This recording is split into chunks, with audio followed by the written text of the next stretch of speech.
오늘도 귀한 찬양 감사드립니다. 사실 오늘 부른 찬양은 제가 혼자서 가만히 좋아하는 그런 찬양 중에 한 곡인데요. 우리 할렐루야 찬양 대원들이 아름답게 찬양을 불러주셔서 고맙습니다.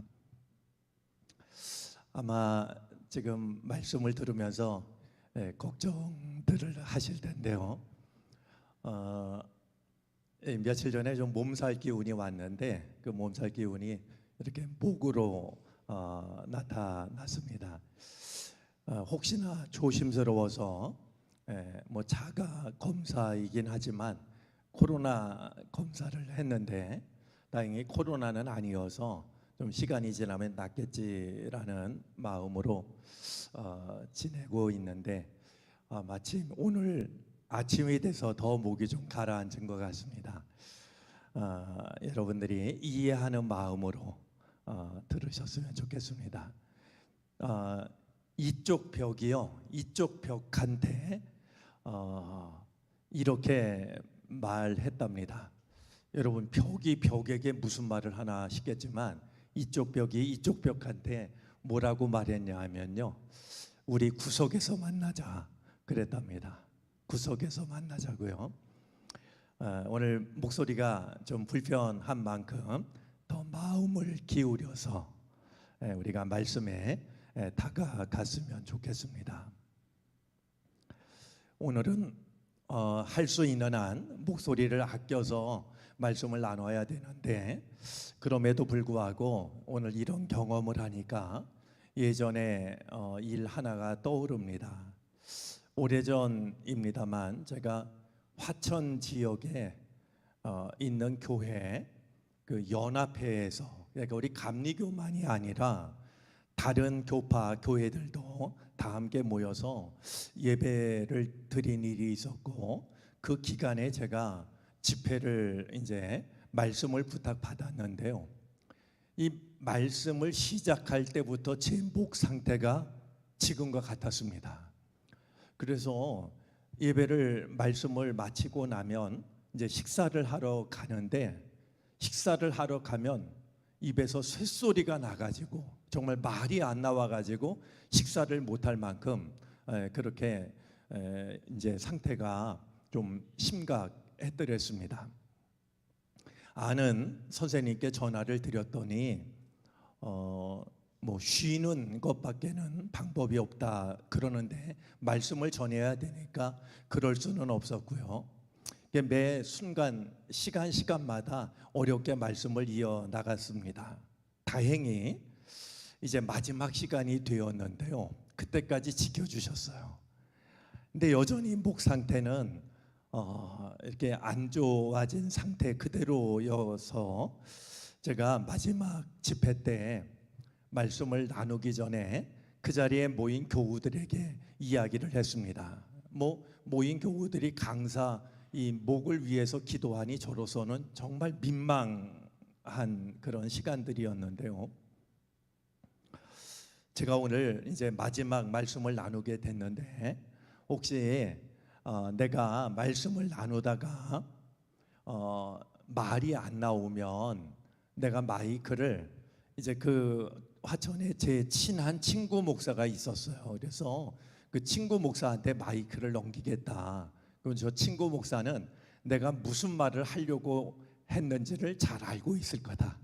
그러니까 내가 혹시 말이 안 나오면 친구 목사한테 마이크를 넘길 거고, 그럼 그 다음부터는 저 친구 목사가 말을 할 거다. 이제 이렇게 이야기를 했죠. 그리고 뭔가 간절한 마음이 들어서 기도부터 하고 말씀을 나누기로 했습니다. 그런데요, 전혀 생각하지 않았던 기도를 그 자리에서 드리게 됐습니다. 왜 그런 기도를 드렸는지 모르겠는데요, 저도 모르게 그런 기도를 이제 드릴 수밖에 없었다라고 여겨지는데요. 하나님, 오늘 말씀을 나눌 마지막 시간인데 은혜를 주셔서 말씀을 나눌 수 있게 해달라고. 만약에 하나님께서 오늘 저에게 이 은총을 주시는 대신에 제 인생에서 며칠을 빼시든지 몇 달을 빼시든지 몇 년을 빼시든지 그건 좋으니까 오늘 이 시간만큼은 말씀을 나눌 수 있게 해달라라고 그렇게 기도를 드렸습니다. 기도를 드리면서도 저 스스로 마음이 숙연했더랬는데요. 다행히 마이크를 넘기는 일은 없었습니다. 예배 그 마지막 시간까지 말씀을 나눌 수 있었는데 오늘 이렇게 목이 가라앉은 채로 말씀을 나누려고 서다 보니까 다시 그때 생각이 납니다. 조금 불편하셔도 우리 이해를 하는 마음으로 같이 말씀에 귀를 기울이게 되기를 바랍니다. 오늘 제 목 때문에 그런 것은 아니었고요. 이 분량이 이제 좀 길어서 오늘 21절까지 우리가 말씀을 나누려고 합니다. 자, 오늘 두아디라 교회인데요. 여러분들 이 두아디라 교회에 보낸 편지를 보면은 7 교회에 보낸 편지 중에서 분량이 가장 깁니다. 이제 확인해 보시면 금방 아시겠습니다만 분량이 가장 긴데요. 사실 이 두아디라 교회는요 7 교회 중에서 가장 알려지지 않은 교회였어요. 그리고 이 교회가 있는 지역으로 따지자면 가장 중요하지 않은 지역이었습니다. 여러분 이 사실이 놀랍지 않습니까? 교회로 보아도 가장 알려지지 않은 교회고 그 지역으로 보아도 중요하게 여겨지지 않는 이 두아디라였는데 이 교회에 보낸 편지 분량이 가장 길었다는 겁니다. 언젠가 후배 목사가 찾아와서 제게 질문을 한 적이 있습니다. 선배님이 가지고 계신 목회관이 무엇입니까? 이렇게 물었습니다.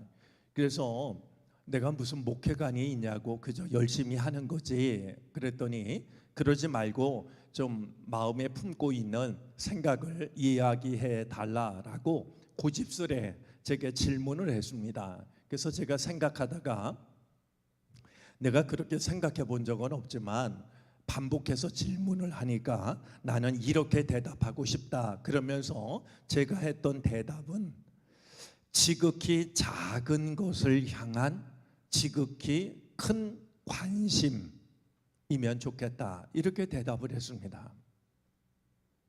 지극히 작은 것을 향한 지극히 큰 관심. 두아디라 교회를 보면 이제 주님의 마음이 느껴지는데요. 세상의 기준으로 보면 가장 덜 알려졌고 그 지역도 그렇게 중요하게 여겨지지 않는 그런 지역인데 오히려 가장 긴 내용의 편지를 보내고 있으니 이것이 주님의 마음 아닐까라는 생각을 갖게 되는 겁니다. 여러분 이 두아디라라고 하면 아마 내가 이 말을 어디서 들었지? 이렇게 생각이 나시는 분들이 있을 겁니다. 사도행전 16장에 보면은요, 이 바울이 이제 두아디라를 방문했을 때 그곳에서 한 사람을 만나게 되는데 다름 아니라 자주 장사 루디아입니다. 유럽 지방에서 첫 번째로 얻은 그리스도인 이 바로 루디아인데 바로 이 루디아가 살고 있는 곳이 두아디라였던 겁니다. 이렇게 이해를 하시면 아마 이 두아디라 교회와 관련해서 사도행전의 말씀이 금방 연상이 될 수가 있을 것입니다. 이곳은 염색과 모직물의 원산지였습니다. 그래서 이제 그 루디아의 직업도 옷감을 사고 파는, 그 당시에는 이게 그래도 굉장히 부유한 직업이었다라고 하는데요. 하여튼 두아디라라고 하는 곳은 뭐 옷감을 이렇게 사고 파는 또 염색하는 그런 일을 주로 하던 곳으로서 사도행전에 나오는 유럽 최초의 신자였던 루디아가 살고 있던 곳이다. 이렇게 이해를 하면 좋을 것 같습니다. 자, 이제 주님께서 두아디라 교회에게 편지를 써서 보내는데요. 그 눈이 18절입니다. 무엇과 같고 불꽃과 같고 그 발이 무엇과 같으신 분? 이 말씀 또한 들었던 말씀 아니겠습니까? 자, 우리 요한계시록 1장 15절 16절 말씀을 한번 다시 확인을 해 보겠습니다. 오늘은 유난히 여러분들의 도움이 필요할 것 같습니다. 우리 15절 16절 한번 읽어 주시겠습니까?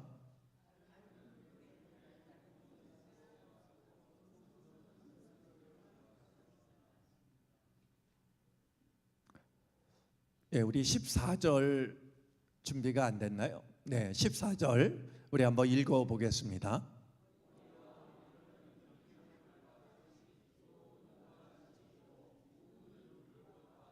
네, 눈은 불꽃과 같고 주님의 발이 노새와 같았다라는 말씀이 이제 1장에서도 주님의 모습에 대해서 이제 일러 주었던 말씀입니다.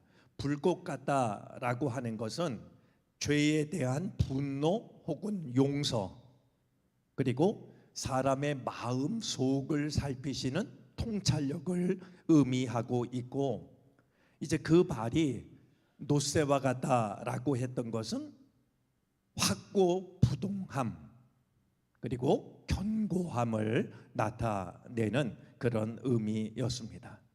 자, 하나님의 아들 주님에 관한 두아디라 교회에 편지를 써서 보내는 주님의 모습은 눈이 불꽃과 같고 그 발이 노새와 같이 흔들림이 없는 분이셨습니다. 자, 19절입니다. 주님께서 이렇게 말씀하시는데요. 나는 네 행위와 네 사랑과 믿음과 섬김과 오래 참음을 알고 했습니다. 자, 주님이 아시는 것의 목록이 나오는데요. 무엇을 하신다고 하십니까? 행위,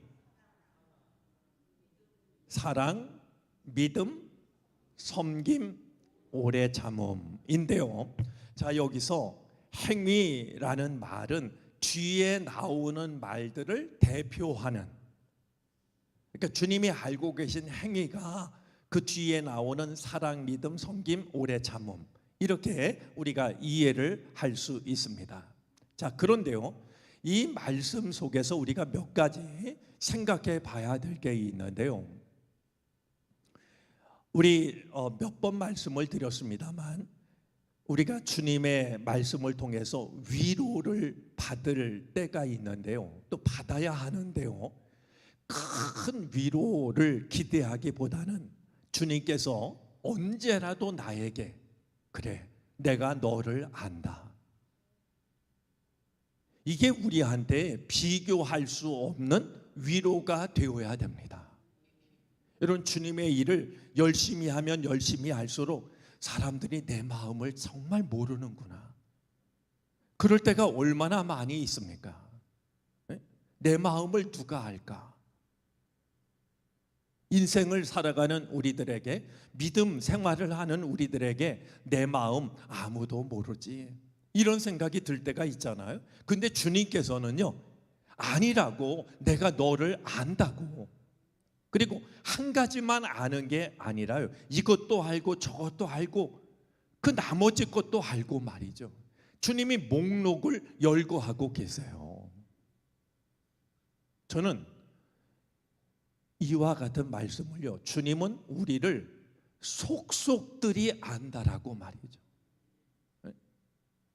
사람은 우리가 말하는 것만 듣고 판단하기도 하고 겉모습만 보고 우리를 판단하는데, 주님은 우리를 속속들이 아세요.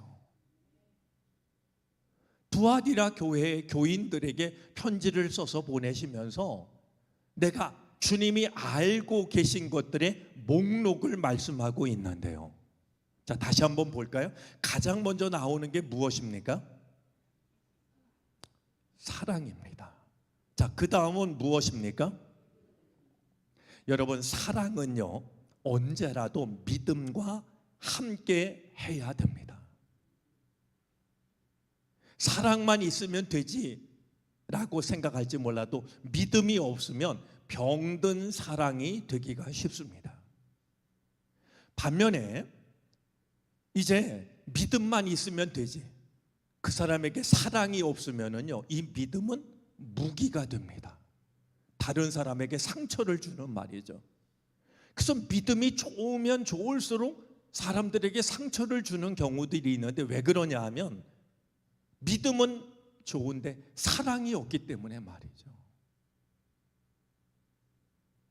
이 믿음과 사랑은 언제라도 같이 있어야 돼요. 그래야 그 의미가 온전해집니다. 믿음과 사랑 두 가지를 볼 때 나한테 부족한 것은 무엇일까? 만약에 사랑은 있는데 믿음이 부족하다고 하면 믿음을 달라고 기도해야 되고요. 믿음은 있는데 사랑이 부족하다라고 하면 믿음 더 달라고 기도하지 말고 사랑을 달라고 기도해야 됩니다.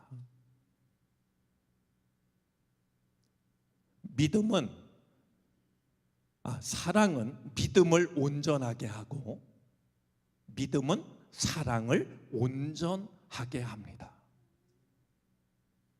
자, 두아디라 교회에 주님께서 내가 안다라고 말씀하면서 사랑과 믿음을 나란히 말씀하고 있는 것의 의미를 우리는 마음속에 담아 두어야 됩니다. 자, 그 다음에 섬김과 오래 참음입니다. 여러분, 우리 안에 사랑과 믿음이 있으면은요, 그것은 자연스럽게 어떻게 나타나냐 하면 섬김으로 나타납니다.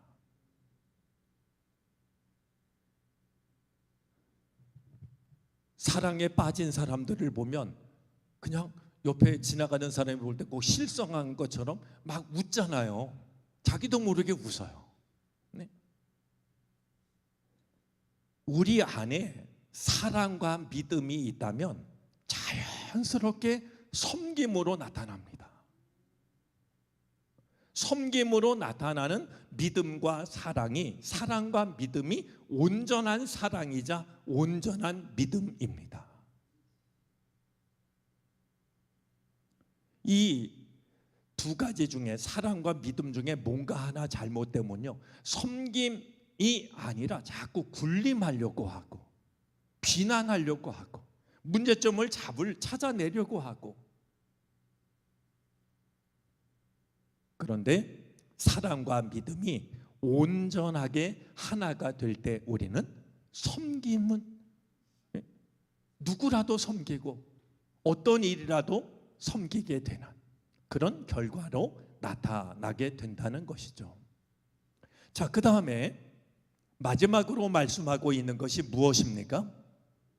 오래 참음입니다. 오래 참습니다.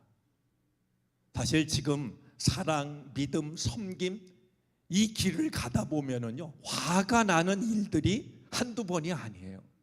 실망스러운 일들이 한두 가지가 아니에요. 그냥 다 포기하고 싶은 그런 유혹이 찾아오기도 해요. 그런데 이제 이 길을 걸어가다 보면 사랑, 믿음, 섬김 이 길을 걷다 보면 우리들에게 자연스럽게 따라오는 것이 오래 참는 겁니다. 여러분, 놀랍게도요, 오늘 이 말씀은 우리 처음 시간에 했던 거 생각나실지 모르겠습니다. 지금 요한은 반모섬에 갇혀 있는데 그의 손에는 성경 말씀이 있어요, 없어요?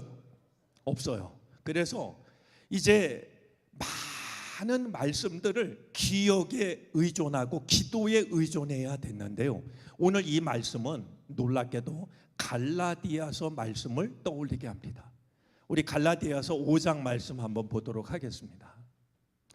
놀랍게도요, 우리가 잘 알고 있는 말씀인데요, 우리 22절, 23절 말씀을 한번 한 목소리로 읽어주시죠.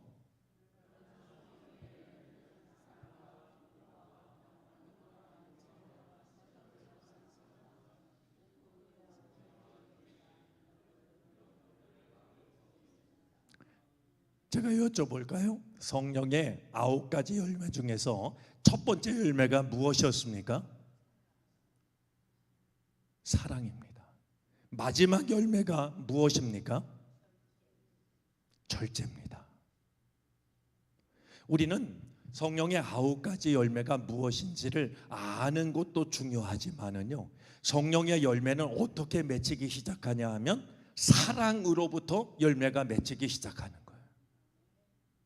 그리고 이 열매를 마치는 것은요, 온전하게 하는 것은 절제입니다.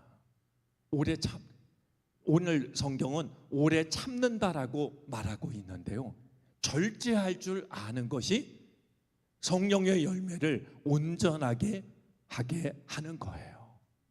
그러니까 우리 그냥 수험생들이 말씀을 공부해서 암기하듯이 이렇게 이 말씀, 두아디라 교회가 이것을 가지고 칭찬을 받았구나, 이렇게만 기억하지 마시고요, 가장 먼저 나오는 것이 주님이 뭘 아신다고요? 두아디라 교회의 행위를 아시는데, 행위에는 어떤 게 있어요?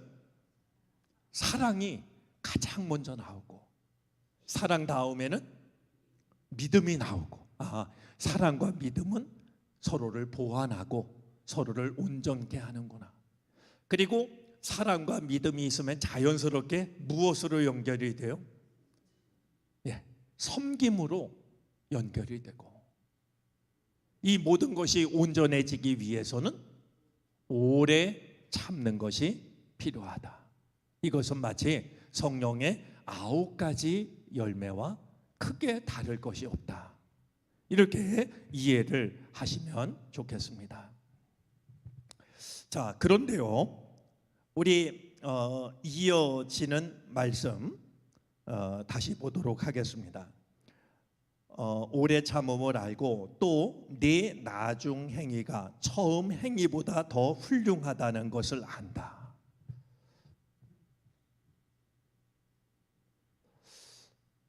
저는 이 은혜가 우리 모두에게 함께 하기를 바랍니다. 여러분, 어떤 사람은요, 처음에는 믿음이 참 좋았는데 갈수록 약해지는 사람이 있어요. 그런가 하면 어떤 사람들은 처음에는 믿음이 부족했는데 갈수록 믿음이 훌륭해지는 분이 있어요. 독일 속담 제가 알려드린 것 중에 끝이 좋으면 모든 것이 좋은 것이다 라는 속담이 있습니다. 엔데 굿, 알레스 굿, 이런 속담인데요, 끝이 좋으면, 끝이 좋아야 모든 게 좋은 것이라는 거예요. 그런데 어떤 사람은요, 자꾸 옛날 얘기를 해요. 옛날엔 말이야 내가 이랬어. 그것도 중요하지만 그보다 더 중요한 것은 지금 내가 어떠한지가 더 중요한 것 아니겠습니까? 오늘 이 두아디라 교회가 주님으로부터 인정을 받고 있는 것 중에 하나는 뭐냐 하면 믿음의 진보입니다. 처음보다 나중에 더 좋은 일들을 많이 하는 거예요. 앞서 나오는 행위, 즉 사랑, 믿음, 섬김, 오래 참음, 이게 갈수록 더 많아지는 교회였어요. 전 우리 정릉교회가 이런 교회가 되어지기를 바랍니다. 갈수록 초라해지는 그런 교회가 아니고요, 사랑, 믿음, 섬김, 오래 참음, 이것이 갈수록 더 훌륭해지는 말이죠. 그때 주님은 내가 알지, 내가 안다, 이렇게 말씀하시면서 두아디라 교회를 칭찬하셨던 것처럼 오늘 우리들의 믿음을 칭찬하시기 하실 것입니다. 우리들의 믿음이 그리고 정릉교회가 주님으로부터 두아디라 교회가 받았던 칭찬을 또 한 번 받을 수 있는 우리 한 사람 한 사람 그리고 우리들이 모인 정릉교회가 되어지기를 바랍니다. 자, 그런데 20절 말씀 보면 그러나라는 말로 시작이 됩니다.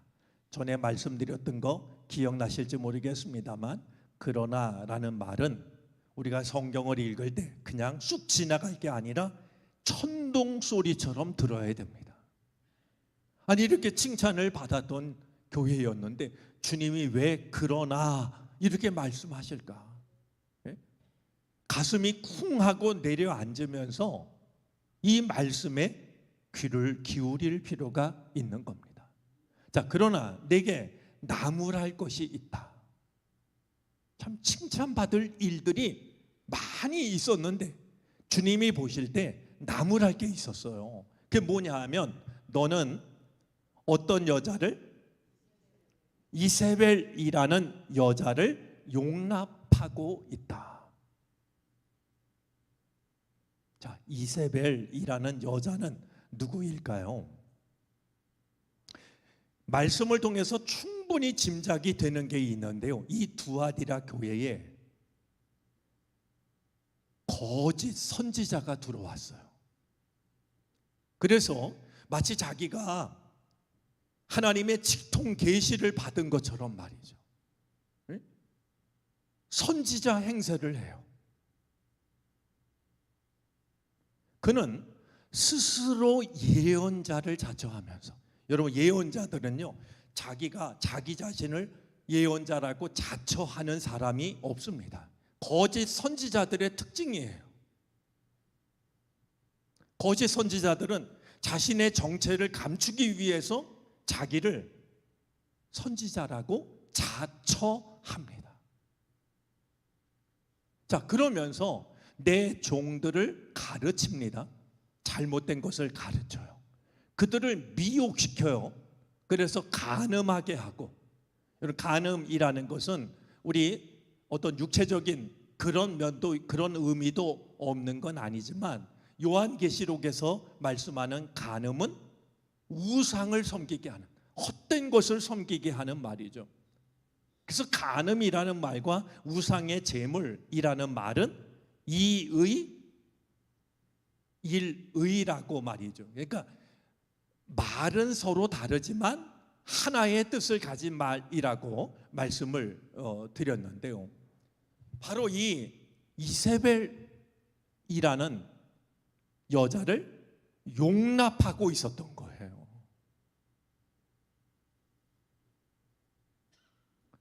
이세벨이라는 사람은 우리가 잘 알고 있는 것처럼 아합 왕의 부인 아니었겠습니까? 우리 잠깐 말씀을 확인하고 넘어가겠습니다. 열왕기상 16장 31절부터 33절까지인데요. 한번 말씀을 읽어주시겠습니까?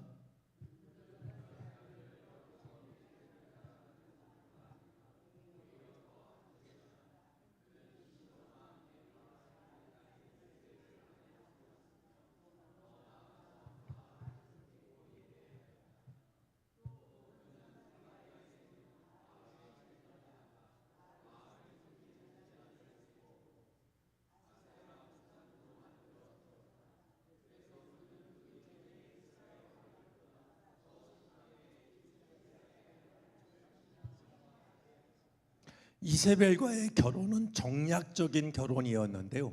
이세벨만 들어온 게 아니라요, 온갖 우상들이 이세벨을 통해서 이스라엘에 들어오게 됩니다.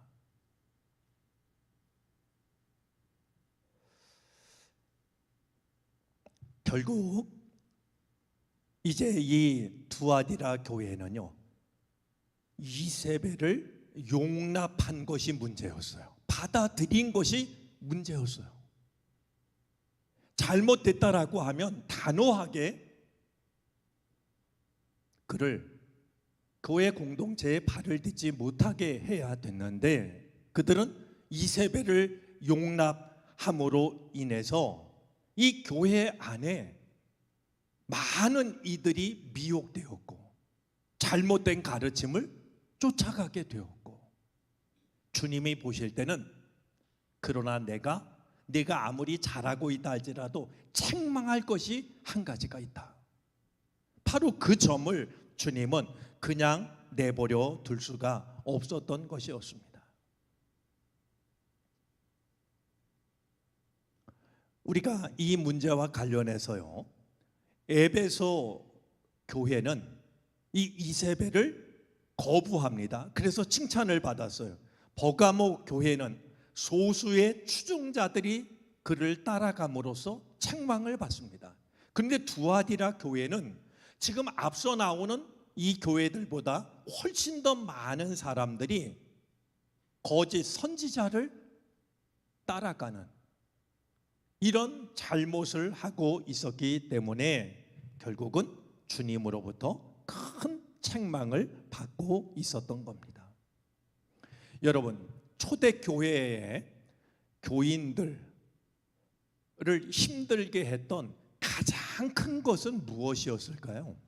초대교회 교인들의 신앙을 방해했던 가장 큰 이유는 무엇이었을까요?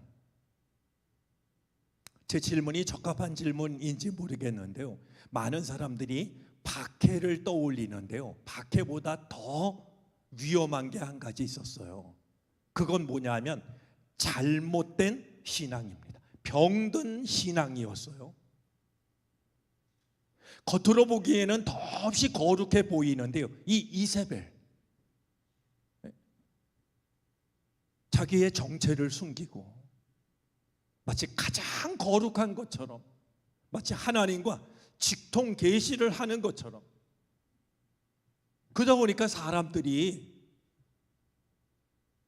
그를 따르고 그의 말에 미혹이 되고 결국은 우상의 제물을 먹는, 거기에까지 이르게 했던 것이 바로 오늘 이 두아디라 교회를 통해서도 확인할 수가 있는 것입니다.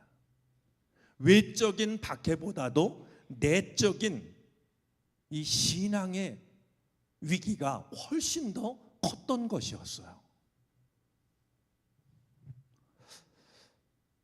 그런 말이 있습니다. 녹 있지 않습니까? 쇠에서 나는 녹은 쇠에서 나와서 쇠를 갉아 먹는다라는 말이 있습니다.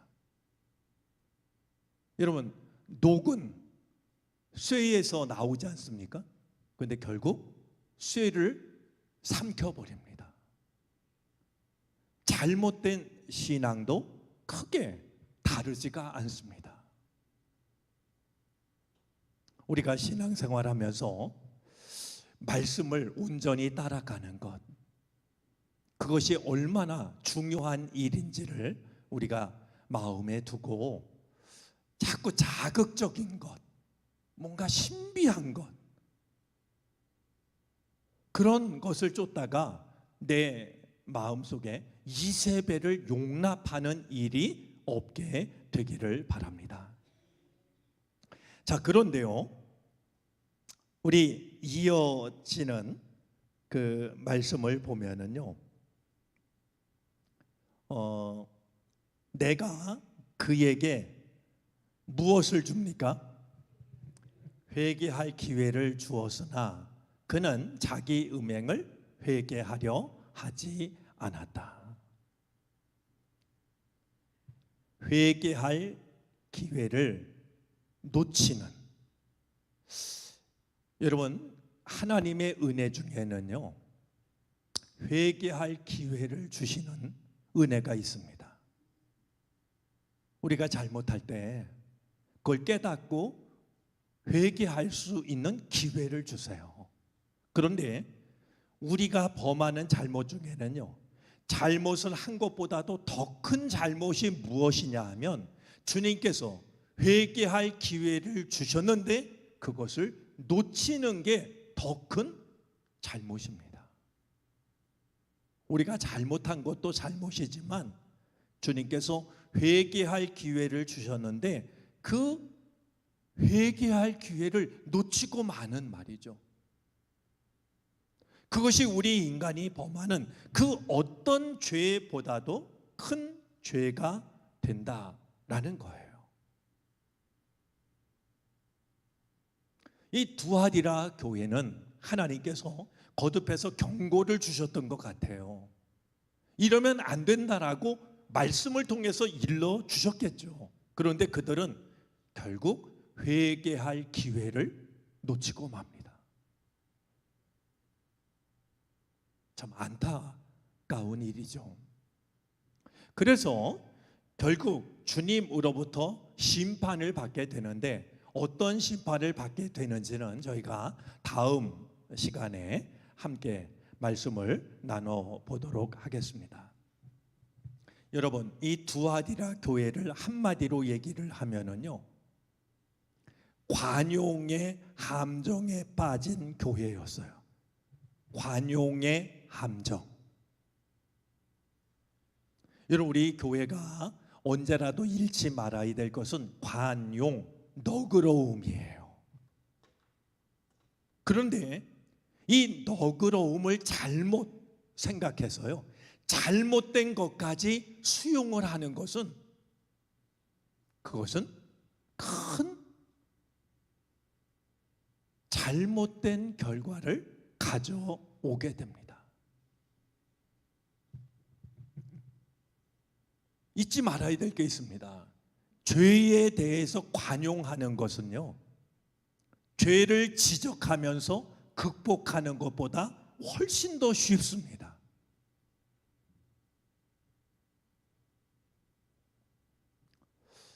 저도 목회를 하면서 이런 고민을 할 때가 참 많습니다. 너그럽게 대하는 거 가장 중요하고 필요하다는 것 압니다.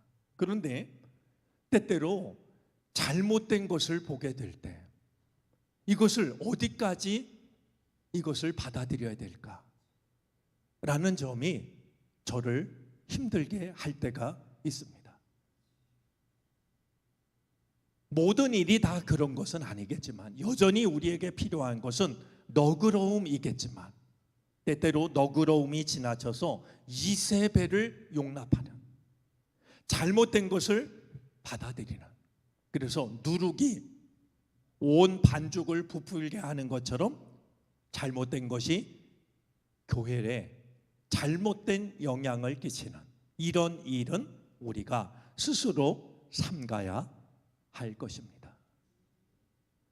오늘 두아디라 교회가 참 좋은 칭찬을 많이 받았음에도 불구하고 한 가지 큰 책망을 받고 있는 이 모습을 우리가 바라보면서 칭찬받았던 것은 우리가 애써 지키고 책망받았던 것은 애써 우리가 그것을 극복할 수 있는 그런 교회가 되어짐으로 우리 또한 주님으로부터 칭찬과 인정을 받을 수 있는 그런 교회가 되어질 수 있기를 바랍니다.